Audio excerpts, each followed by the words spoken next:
Dante wrote, "The path to paradise begins in hell." Join Deacon Don Prendergast and David Fortin as they discuss the tools men need to build the domestic church and the spiritual weapons to defend it. This is Through the Fire. Hey everybody, welcome to another episode of Through the Fire. I'm David Fortin, joined as always by my good friend Deacon Don Prendergast. Deacon. Hey Dave. Hey buddy, it's so good to be with you and it's good to see you. This is a special time in our country's history. This is really a critical time in our country's history. It's an important time. It's really an important time. Every time we go to the polls, it's because elections have consequences. They really do. And we have a guest. We have our first guest ever on Through the Fire.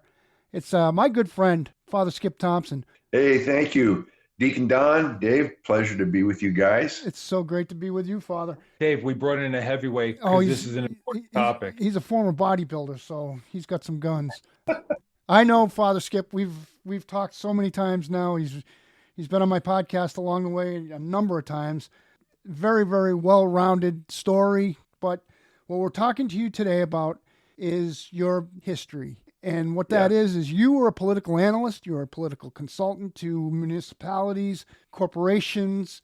You did the whole gamut of politics. Yeah, Indian tribes, peace officer unions, crime victims, health organizations. Yeah, very interesting. So I'm sorry, Dave. I just got to throw this one question at you. So how many people, generally speaking, would you say go into the polling booth and they genuinely understand the issues and how they impact the teachings of the church, how they really impact our eternal destiny, and how we cooperate through how we vote? I mean, what would you ballpark? I know it's anecdotal, but how would you ballpark the percentage of people that actually are doing this from the perspective of an informed Catholic conscience, as opposed to, I heard him talk, I like the way he sounds? Well, you framed the perfect question, which I think we're going to be getting into here with Dave.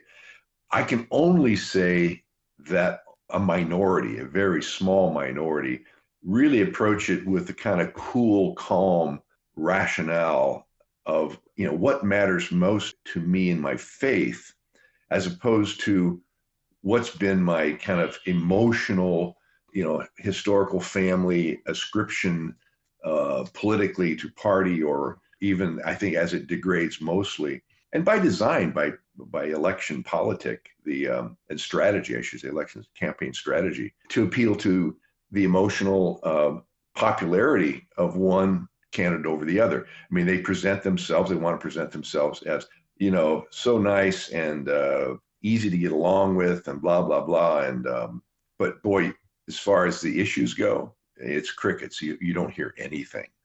And that is a campaign strategy. And then you got the other side that does want to get to the issues, but can't get there. And you've got to throw in a lot of other different factors. But how does that get to the public? Well, it depends on the voices you're listening to, the media outlets you have the habit of listening to, and they have an agenda.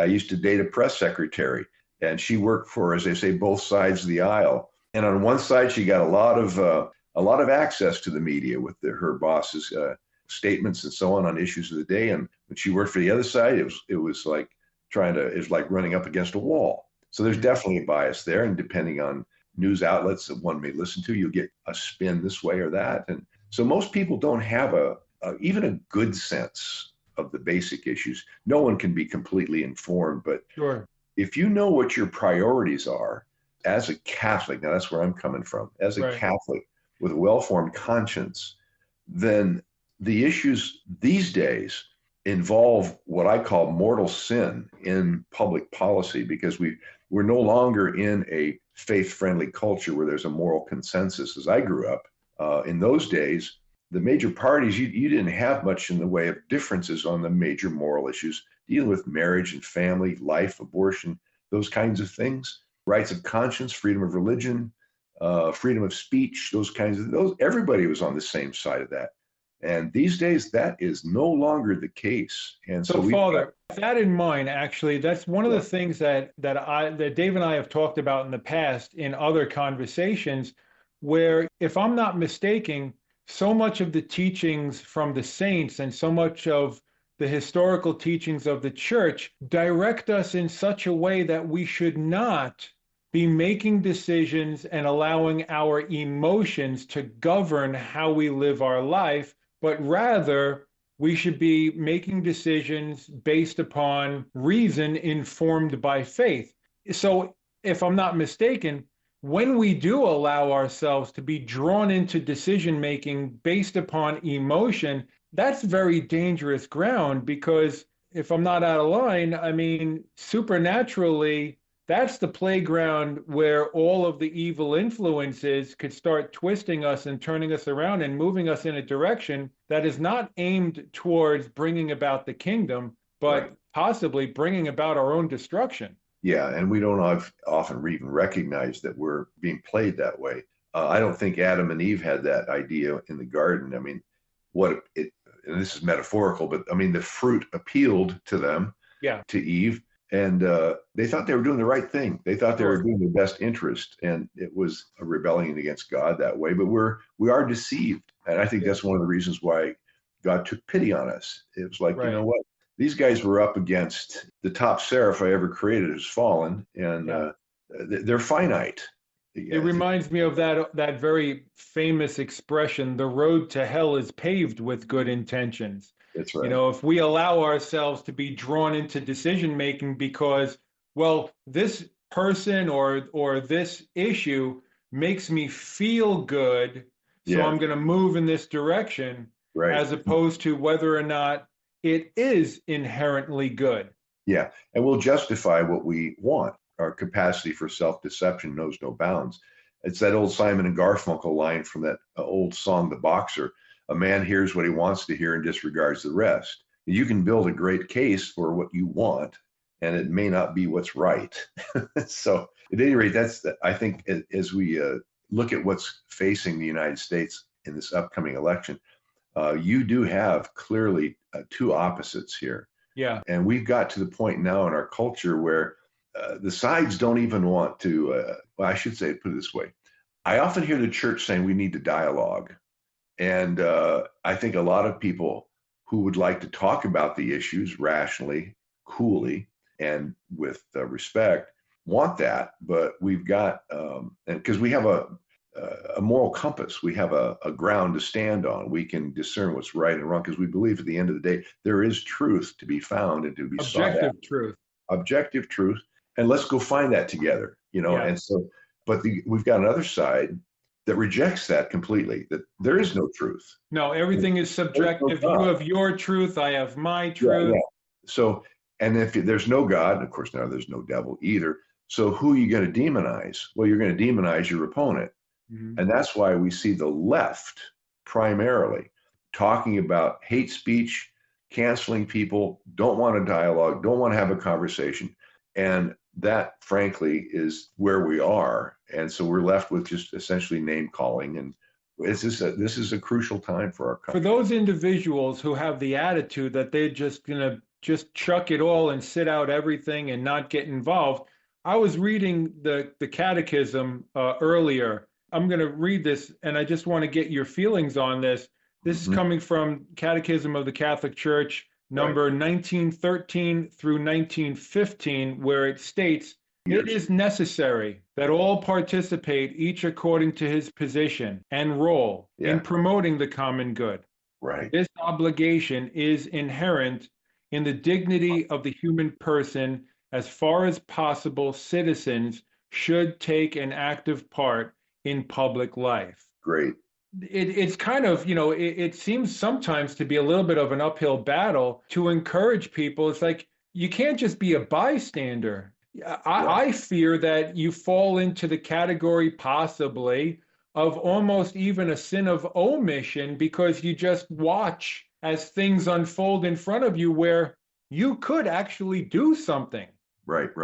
And we need to, because where we live, in all of the things, all the institutions that that frame and give structure and operate for our human existence. These things are all in play. This is the playground of the devil. I want to quote, as you're speaking of the catechism, what came to my mind was paragraph 407, and it's dealing with, and it's entitled in the catechism, A Hard Battle. Very interesting. And I'm kind of cut to the chase here. By our first parent's sin, the devil has acquired a certain dominion over man, even though man remains free. Original sin entails a captivity under the power of him who thenceforth had the power of death, that is the devil. And ignorance of this fact, that man has a wounded nature inclined to evil, gives rise to serious errors in the areas of education, politics, social action, and morals. And those are the areas that are being addressed. Again, it's politics is right in the mix. This is the catechism.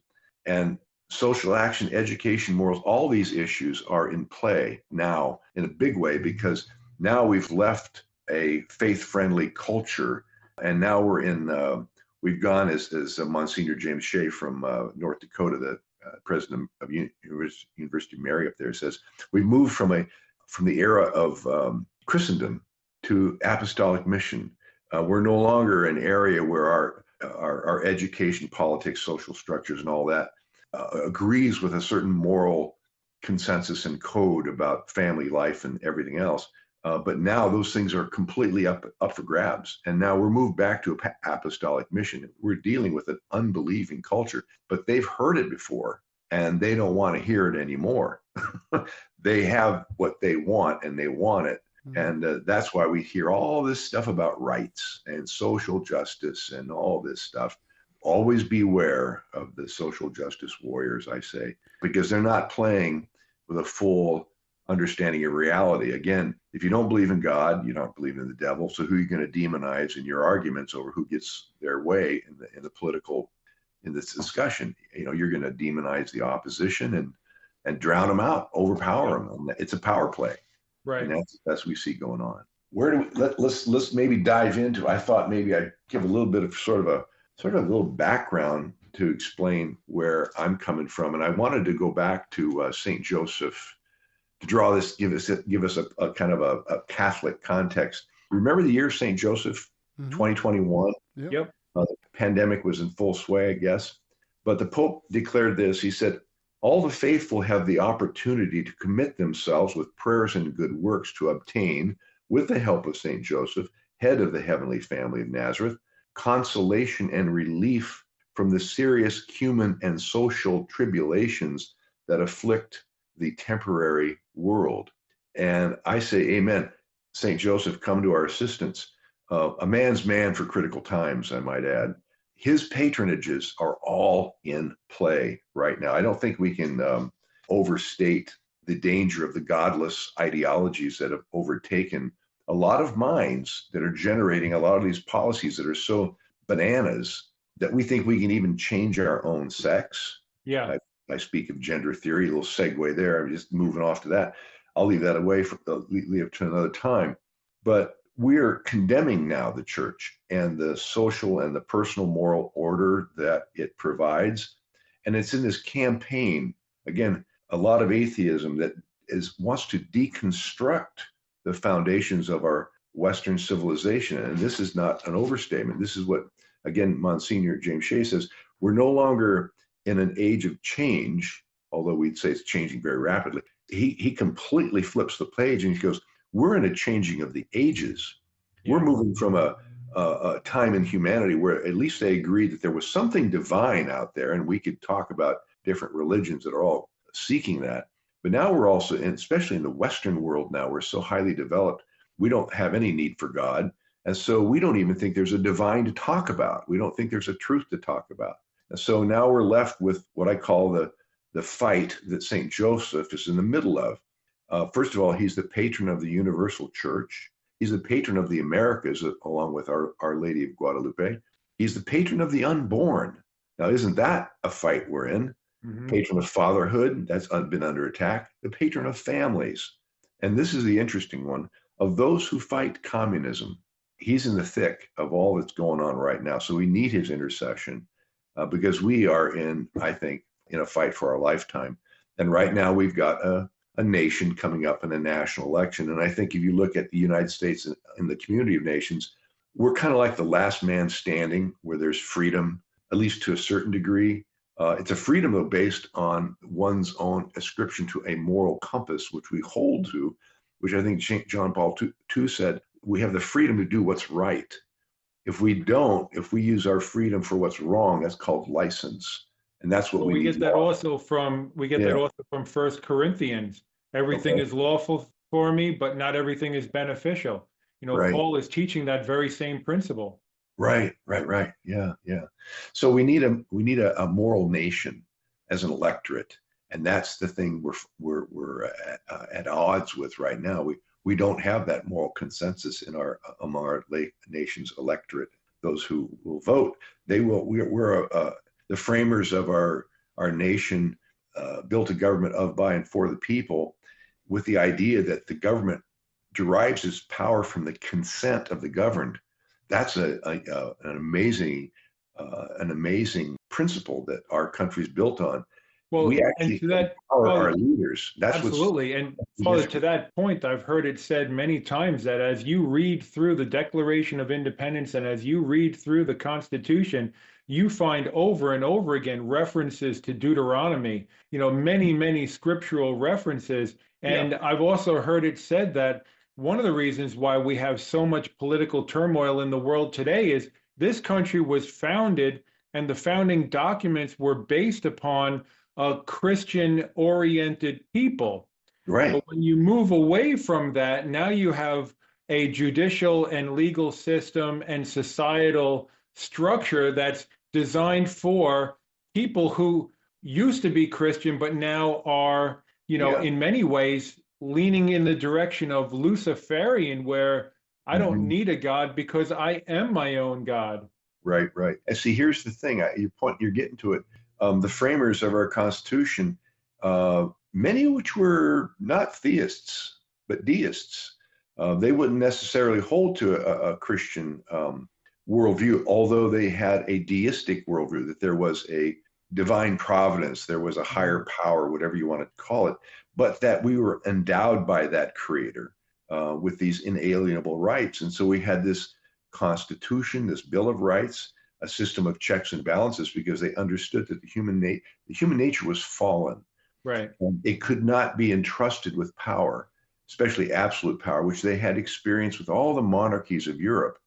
And so they said, we're not going to build that we're not going to let that. I mean, they wanted George Washington to be king. Said, no, I'm not going to do that.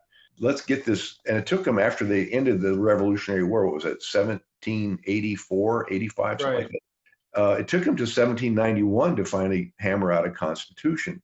But those checks and balances were brilliant, and it was accurate. That's the thing. It's not just a Christian worldview, but an accurate worldview of human nature and how we have to organize ourselves to promote equity, not necessarily efficiency.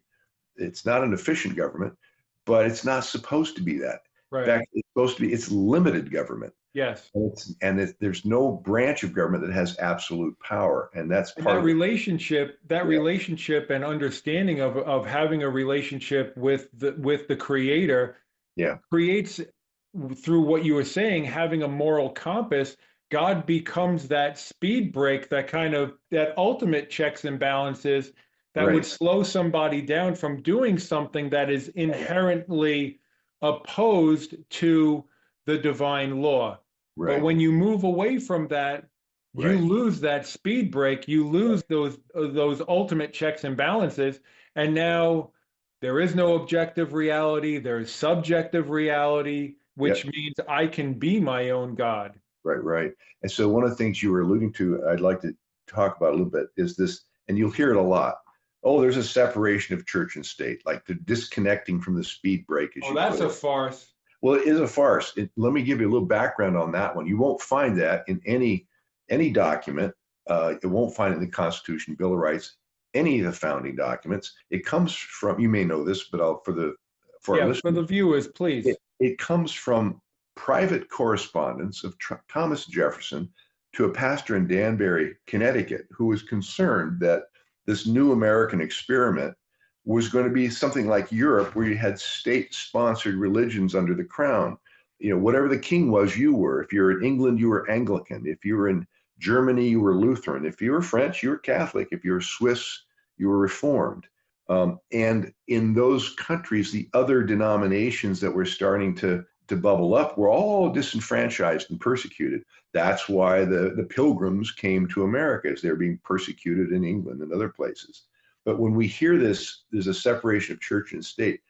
What they're attempting to do is to disassociate morality, one's own religious convictions, yes, religiously illuminated and a well-formed conscience, from the laws of the land, which was never part of what the framers wanted to do. In fact, that is insane. As you put it, there's no speed brake left. So when someone says there is a separation of church and state, it's like a stiff arm. Like, we don't want your opinion in here because we don't like it.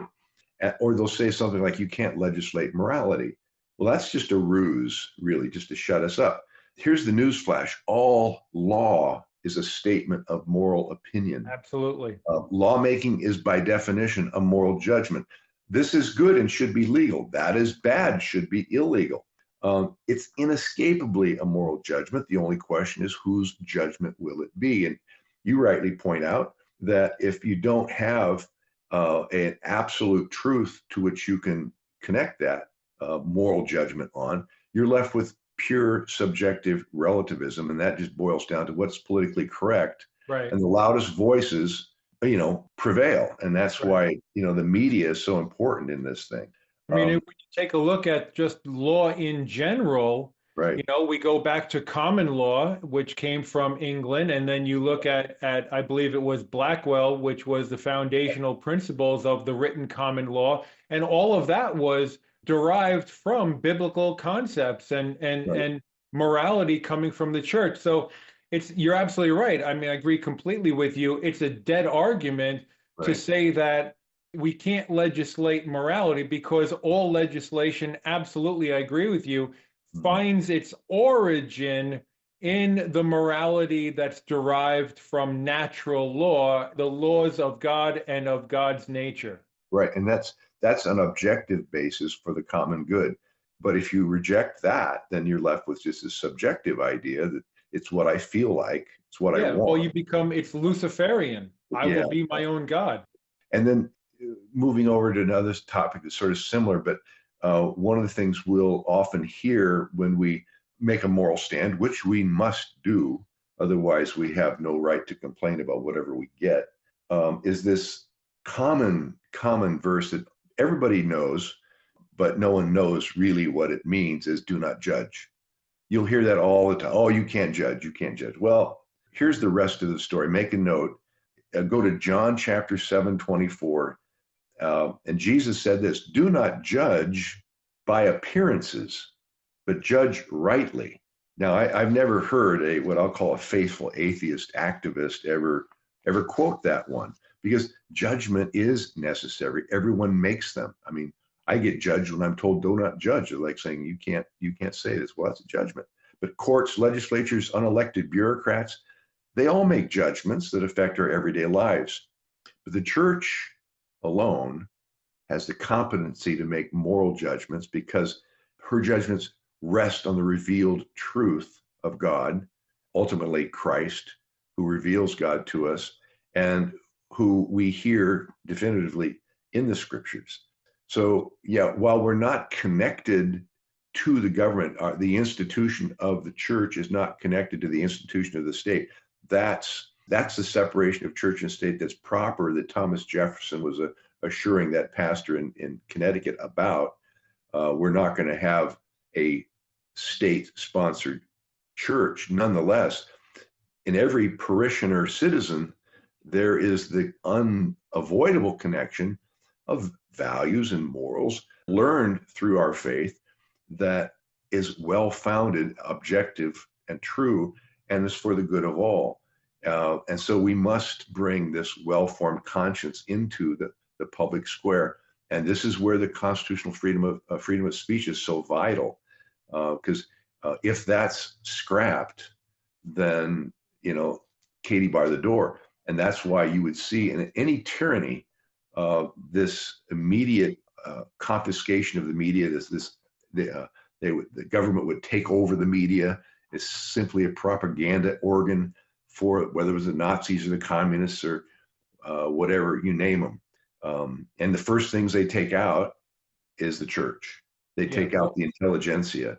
Well, Father, I've had this conversation with many people also, in that if there is no ultimate authority, if you're not going to subject yourself to the laws of God and the standards that God puts forth, if that's going to be excused away, and you're just simply going to base, rather than on divine law, you're just going to base it upon what can be negotiated in society. Mm-hmm. Well, for crying out loud, you can negotiate anything. I mean, You can negotiate like what happened during Nazi Germany. I mean, Hitler was elected into office. If it's just a matter of negotiating between two people, you can negotiate almost any atrocity and then sign it into law and say, look, it's legal. There's nothing wrong with it. Right. And we see that around the world, even when we come to some of these other issues, such as state-assisted suicide. Right. Well, it's perfectly legal. Yeah. And the issue of abortion. Well, it's legal, so it must be okay. Right. So I agree with you wholeheartedly. Yeah. Without having proper oriented judgment on what is moral and right, anything can be negotiated and passed into law. Yeah. So without that moral absolute, you're left with was Isaiah 5:20 that says, good becomes evil and evil becomes good. The freedoms we enjoyed now have eroded into license. That's all the time we have this week. Tune in next week at this same time for the conclusion of this broadcast.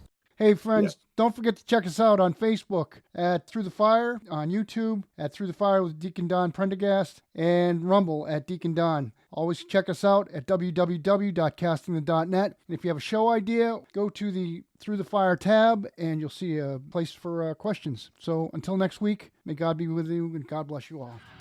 The preceding program was the Spirit of Truth Radio Arts original program for castingthe.net.